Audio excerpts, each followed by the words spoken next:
El 20 de abril de 2026, en la alfombra roja del Teatro Dolby de Hollywood, un reportero de Extra detuvo a Jafar Jackson antes de que entrara al estreno de la película más esperada de su vida. Le hizo una pregunta simple. Una pregunta que cualquiera podría considerar rutinaria en el contexto de una premiere de biopic. ¿Cuál crees que es el mayor error que la gente tiene sobre tu tío? Jafar, de 29 años, vestido de negro, con el cabello y la postura que el mundo había visto durante meses en el set de Michael, se detuvo. Repitió la pregunta en voz baja, como si necesitara escucharla de nuevo antes de responderla. Luego dijo 4 palabras que detuvieron la alfombra roja, generaron millones de reproducciones en 48 horas, y reabrieron uno de los debates más complicados de los últimos 40 años de la cultura popular, que quería ser blanco. Y lo que vino después de esas 4 palabras fue solo el comienzo de algo mucho más grande. Para entender por qué esa declaración tuvo el impacto que tuvo, hay que entender primero el contexto en que se produjo.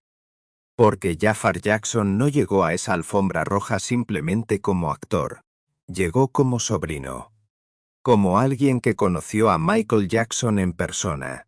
Como alguien que durmió en su habitación en Havenhurst mientras se preparaba para interpretarlo. Como alguien que había leído sus notas personales, sus reflexiones privadas, los pensamientos que Michael nunca publicó en ningún libro, ni compartió en ninguna entrevista. Y cuando ese alguien dice que el mayor error que el mundo cometió sobre su tío fue creer que quería ser blanco, no lo dice desde la investigación, lo dice desde el conocimiento. La mayor idea equivocada, dijo Jafar en el estreno, es que él quería ser blanco. Es una gran equivocación, y esta película te da esa comprensión de lo que eso significa, de lo que el vitíligo jugó en su vida, y mucha gente realmente no entiende lo que eso es. Y él lo estaba manejando desde una edad temprana. Esa declaración no vino de la nada. Vino de décadas de historia. Michael Jackson había dicho lo mismo, con sus propias palabras, en 1993. Cuando Oprah Winfrey le preguntó directamente en la entrevista más vista de su carrera si se estaba aclarando la piel, Jackson respondió, «No, tengo una condición de la piel llamada vitíligo y me aclara la piel. No tengo control sobre esto». Le dijo a Oprah que era la misma condición que tenía su padre cuando era pequeño, que había visto cómo le ocurría también a él, que lo había avergonzado en su momento, que hacía años que usaba maquillaje para cubrirlo. 33 años después de esa entrevista, su sobrino seguía explicándolo en alfombras rojas. Eso dice algo sobre la resistencia de ciertos mitos y sobre la necesidad de seguir combatiéndolos. Jafar Jackson fue preguntado en la premiere sobre la mayor equivocación acerca de su tío. Jackson fue acosado por alegaciones de abuso sexual infantil antes de su muerte en 2009, pero nunca fue condenado por ningún delito. El reportero esperaba, según el análisis posterior de varios medios, que Jafar respondiera a esa pregunta abordando las acusaciones. Que tomara posición. Que defendiera a Michael de las denuncias contenidas en Living Neverland, el documental de HBO de 2019 en el que Wade Robson y James Safechuck afirmaron haber sido abusados por Jackson cuando eran niños. En cambio, Jafar eligió el vitíligo. Esa elección fue inmediatamente interpretada de 2 formas completamente opuestas. Los medios favorables al biopic la leyeron como una defensa específica y legítima contra una de las calumnias más persistentes y más dañinas sobre la identidad racial de Jackson. Los medios críticos la leyeron como una esquivada estratégica, un giro deliberado para no tener que pronunciarse sobre lo que consideraban la cuestión central de la controversia. Ambas lecturas son comprensibles, y ambas omiten algo importante. Lo que Jafar estaba haciendo en ese momento no era esquivar ni atacar. Estaba eligiendo la batalla que conocía de primera mano. El vitíligo de Michael Jackson era algo que la familia vio desde adentro. Era algo que Jafar había visto documentado en las notas personales de su tío que leyó en Havenhurst. Era algo que el forense del condado de Los Ángeles confirmó en el informe de autopsia de 2009, cuando documentó con precisión las áreas de despigmentación focal en el cuerpo de Jackson. Era médicamente real. Era verificable. Era, en ese sentido, el terreno donde Jafar podía hablar con autoridad moral sin depender de la credibilidad de nadie más. Lo que vino después del estreno amplificó todo lo que esa primera declaración había comenzado. La película Michael retrata la vida de Jackson hasta 1988, terminando antes de que las acusaciones de abuso comenzaran a surgir en los años 90. La película no menciona las acusaciones en absoluto. Esa decisión narrativa, tomada por el director Antoine Fuqua y el guionista John Logan, fue la fuente del debate más intenso sobre el biopic desde su anuncio. Michael generó mucha crítica online, con comentaristas en redes sociales cuestionando el enfoque de la película sobre el legado de Jackson. Michael retrata a su protagonista a través de una lente de color de rosa, llegando a los cines 7 años después de que el legado de Jackson fuera sacudido por HBO's Living Neverland. Jafar fue preguntado sobre esa decisión en múltiples entrevistas durante la semana del estreno. Su respuesta fue consistente y específica. La película contaba la historia hasta 1988 porque eso era lo que el guión abarcaba, y porque la historia de cómo Michael Jackson se convirtió en el artista más importante de su generación ya era suficientemente grande para una sola película. No era una exoneración ni una condena, era una delimitación narrativa.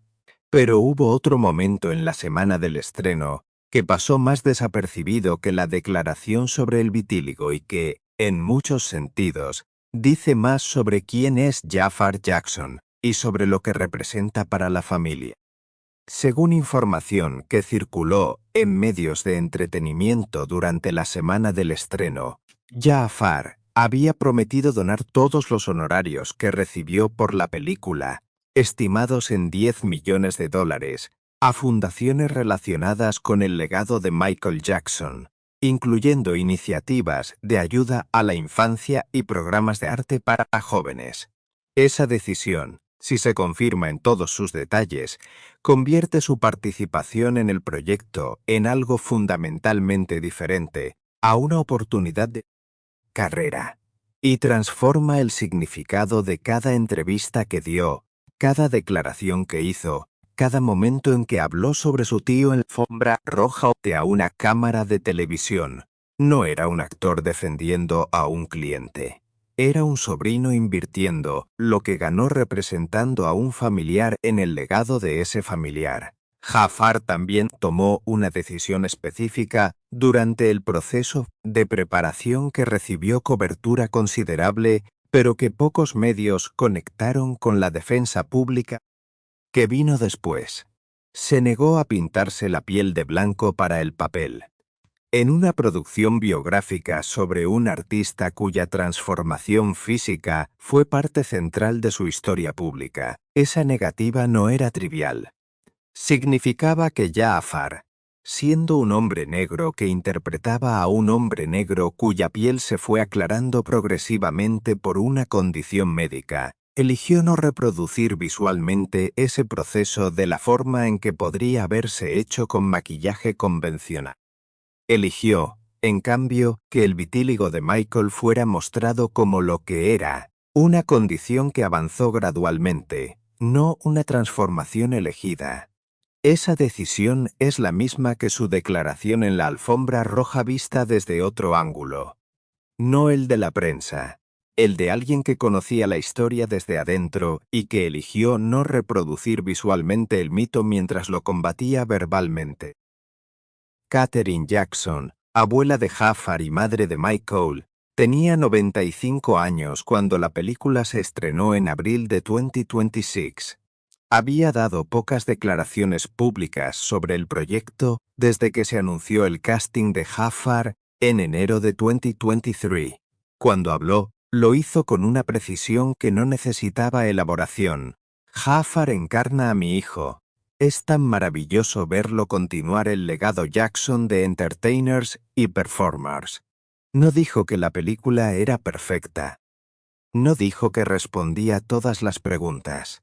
Dijo que su nieto encarnaba a su hijo. Para una madre que perdió a ese hijo hace más de 15 años, esa frase es el único juicio que importa realmente. Los hermanos de Michael, Tito, Jackie y Marlon, estuvieron presentes en la premiere. Las fotografías de esa noche muestran a 3 hombres mayores, con trajes oscuros, sentados en el Teatro Dolby, mientras en la pantalla su hermano menor volvía a caminar, a bailar, a cantar, interpretado por el hijo del hermano que quedó más. Nadie documentó exactamente lo que ocurrió en sus caras durante esas 2 horas.